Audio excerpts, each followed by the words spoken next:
La Giorgia col melone, se si guardasse allo specchio, come nel film Missione Impossibile, prenderebbe la sua maschera di lattice e la toglierebbe e dietro il suo volto ci sarebbe il volto del Signore unico dell'universo, creatore delle cose conosciute e sconosciute, del mondo visibile e invisibile, Mario Draghi.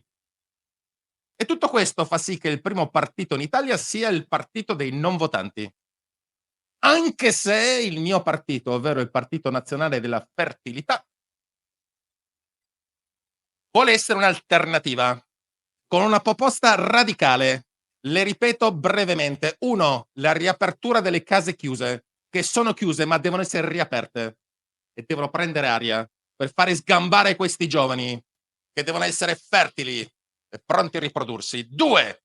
La Brexit, ovvero il congelamento di tutti i burocrati europei a una temperatura di meno 35 gradi per la loro conservazione a una profondità di 2 chilometri nell'Artico, affinché vengano spediti sul pianeta Marte, dato che sono convinto che su Marte c'è vita. 3.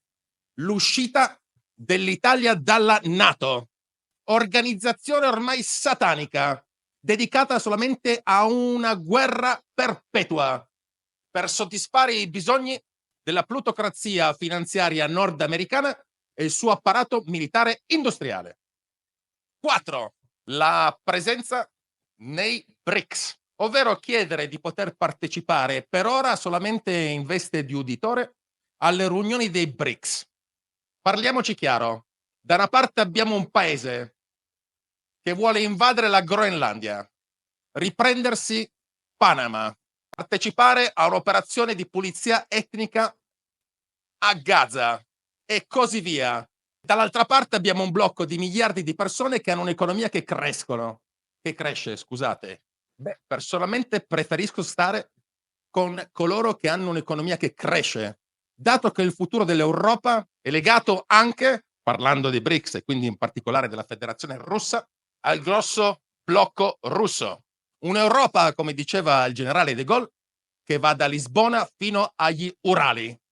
Questa è l'Europa del futuro e non un'Europa vassalla di un alleato e che è alleato che oltre a partecipare a un'operazione di pulizia etnica ci vende il suo gas a 8 volte il prezzo. Grazie, ne facciamo a meno. E per quanto riguarda gli occupanti, ovvero i 30.000 o quel che sono 25.000 soldati americani sul territorio italiano, si prende un bel canotto e se ne possono tornare a casa. Tanti saluti, ritorneranno come turisti.